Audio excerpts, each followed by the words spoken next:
হাজব্যান্ডের অফিস থেকে অর্গানাইজ করা হয়েছিল ভাইজ্যাক হেলথ ওয়াক। সকাল সকাল উঠে চলে গিয়েছিলাম সেখানে গিয়ে এক নতুন অভিজ্ঞতা হলো, সবটাই শেয়ার করব তোমাদের সাথে।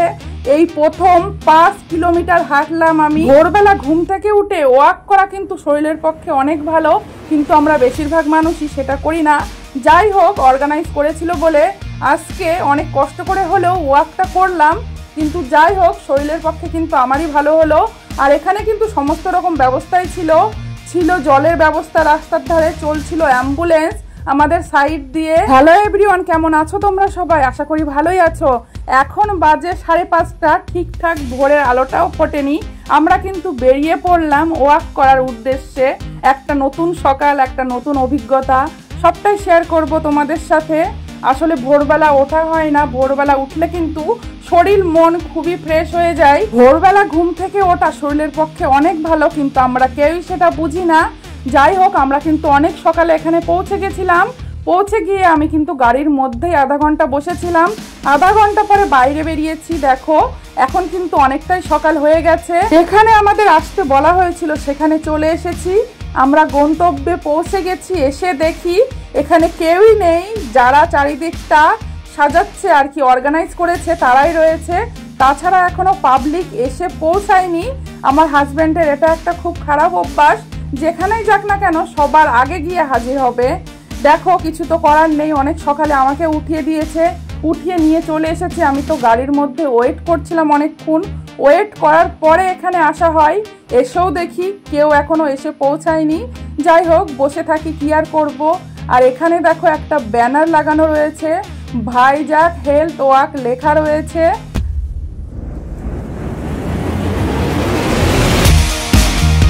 প্রথমে শুরু হয়ে গেল এক্সারসাইজ, তারপরে এখান থেকে বলে দেবে লাস্ট ডেস্টিনেশন কোথায়, কত পর্যন্ত যেতে হবে। আর লাস্টেও কিন্তু একটা ব্যানার লাগানো আছে। সব কিছু বলে দেওয়ার পরে এখান থেকে রওনা দেব আমরা সবাই মিলে। সাথে থেকো। আর বলতে বলতে আমরা কিন্তু রওনা দিয়ে দিয়েছি। দেখো, আমরা একসাথে কিন্তু অনেক মানুষ ছিলাম। শুরু হলো এখান থেকে জার্নি, লাস্টটা অবশ্যই তোমাদের সাথে শেয়ার করব। সাথে থেকো। আমার কিন্তু হাঁটার অভ্যাস একদমই নেই।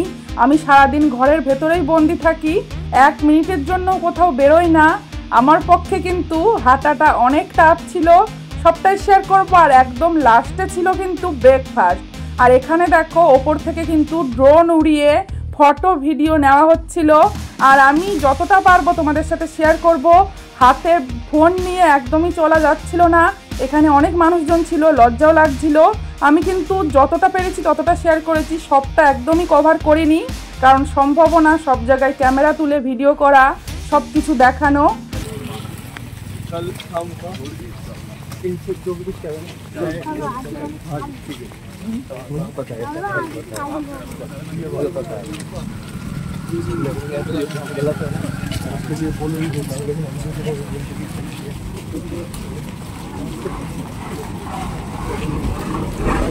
একটু আস্তে হাঁটো, অত জোরে হাঁটা যায়? আমার হাজব্যান্ড এবং আমার ছেলে কারোর সাথেই কিন্তু আমি হেঁটে পারছিলাম না। সব থেকে বড় ব্যাপার, আমার 6 বছরের ছেলের সাথেও আমি হাঁটতে পারছিলাম না। ওর হাঁটার স্পিড অনেক বেশি, আর আমার ঘরে থাকতে থাকতে অবস্থা খুবই কাহিল। মানে একদম স্লো হাঁটছিলাম, তাও হাঁপিয়ে যাচ্ছিলাম। মানে অনেক খারাপ অবস্থা হয়ে গেছিলাম। তোমাদেরকে এই কথাগুলো বলার অবশ্যই কারণ আছে তার পেছনে। তোমরা নিজেদের জন্য টাইম বের করে একটু এক্সারসাইজ, একটু ওয়াক অবশ্যই করো, কারণ এগুলো করা শরীরের পক্ষে ভালো। এবং আমার মতো পরিস্থিতিতে যাতে পড়তে না হয়, তার জন্য অবশ্যই কিন্তু করতে হবে এক্সারসাইজ।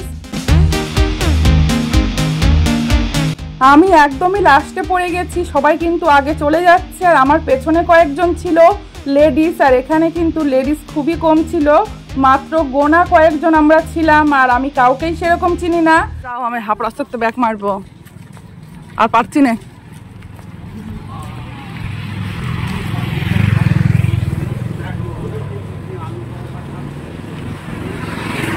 কি বলছো তোমরা? হাসছো, আমি তো শুনতে পাচ্ছি না।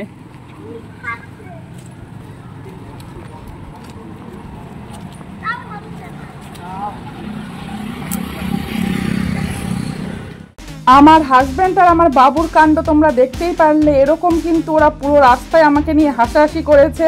কারণ আমি একদমই হাঁটতে পারছিলাম না। বারবার বলছিলাম যে এখানে দাঁড়িয়ে পড়ি কিংবা এখান থেকে ব্যাক করি, কিন্তু ওরা হাসাহাসি করছিল। আর এখান থেকে ব্যাক করা মানে একটা লজ্জার ব্যাপার এত মানুষের মধ্যে থেকে, যার জন্য আমিও আর ব্যাক করতে পারিনি। অনেক কষ্ট হচ্ছিল, অনেক হাঁপিয়ে যাচ্ছিলাম, তা সত্ত্বেও কিন্তু আমি পুরোটা কভার করার চেষ্টা করেছি। আমরা যখন এসেছিলাম তখন কিন্তু অনেক ভোর ছিল, যত বেলা যাচ্ছে তত দেখো সূর্যের আলোটা ফুটছে। আর আমরা এখনো গিয়ে পৌঁছাতে পারলাম না, কিছু মানুষ কিন্তু ব্যাক করছে দেখো।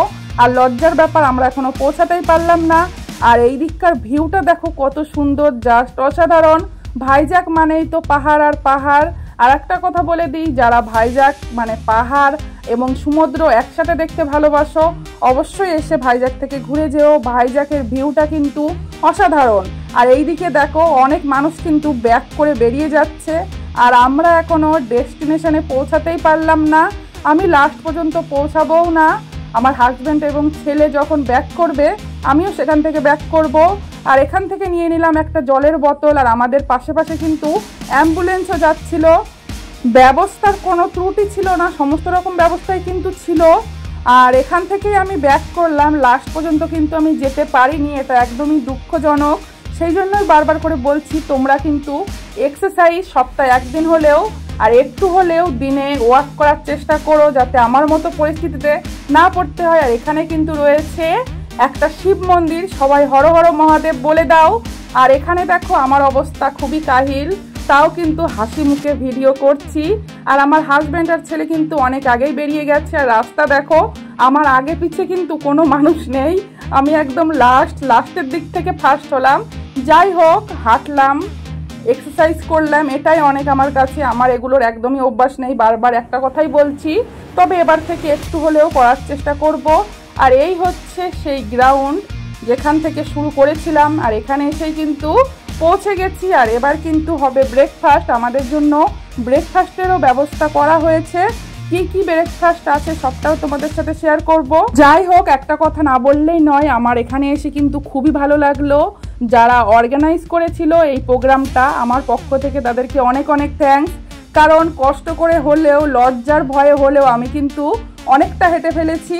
এটা মানে অনেক একটা বিশাল আমার কাছে, অনেক ভালো লাগছে, আমার শরীরের পক্ষে অনেক ভালো হলো। আর এবার তোমাদেরকে শেয়ার করছি ব্রেকফাস্ট, আমাদের জন্য কি কি ব্রেকফাস্ট রাখা হয়েছে সেটাই তোমাদের সাথে শেয়ার করব। এখানে এসে দাঁড়িয়ে পড়েছি, আমার আর আমার বাবুর জন্য এক প্লেটেই নিয়ে নেবো। একদম অল্প একটুই খাবো, খাওয়ার ইচ্ছা একদমই নেই। সকালবেলা আমরা সেরকম ভারী খাবার খাই না, হালকা খাবারই খাই, সেই অভ্যাসটাই রয়ে গেছে। এর আগেও কিন্তু আমি অনেকবার এসেছি, কারণ আমার হাজব্যান্ডের অফিস থেকে বছরে একবার করে কিন্তু এই অনুষ্ঠানটা অর্গানাইজ করা হয়। হেলথ যাতে ভালো থাকে সেটাই কিন্তু বোঝানোর চেষ্টা করেছে। একটা দিন অর্গানাইজ করে যে কি করে আমরা এক্সারসাইজ করব, কি করে আমরা রানিং করব, কি করে আমরা ওয়াক করব, যাতে আমাদের হেলথ ভালো থাকে। তো যাই হোক, অনেক ভালো লাগলো আমার। ব্রেকফাস্টে ছিল লুচি, আলুর তরকারি, সুজির উপমাই মনে হয় বলে। যাই হোক, আমার অতটা মনে পড়ছে না, ভুল হলে একটু তোমরা বলে দিও প্লিজ। আমরা যেটাকে ঝাল সুজি বলি। আর এখানে ছিল সাম্বার, এখানকার ট্রেডিশনাল খাবার সাম্বার। আমাদের কাছে যেরকম খাসির মাংস, এখানে কিন্তু সাম্বার খেতে সবাই অনেক ভালোবাসে। ছিল মিষ্টি, কলা আর জল তো ছিলই, সাথে ছিল চা, কফি। আমি কিন্তু আমার আর বাবুর প্লেটটা এক জায়গায় নিয়ে নিয়েছি। বাবু বলল কলা খাবে, তাই বাবুর জন্য নিয়েছি কলা। আর আমার চা ছাড়া তো সকাল শুরুই হয় না, তাই নিয়ে নিয়েছি চা। যাই হোক, ব্রেকফাস্ট আমাদের কমপ্লিট করে এখন কিন্তু চলে যাচ্ছি বাড়ির উদ্দেশ্যে। কেমন লাগলো আমার ভিডিওটা অবশ্যই জানিও।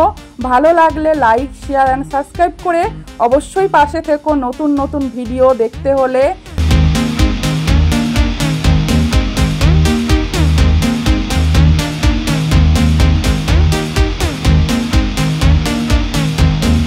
যারা এখনো ভিডিওটাতে আছো, মন থেকে অনেক ভালোবাসা, সাথে থেকো, পাশে থেকো।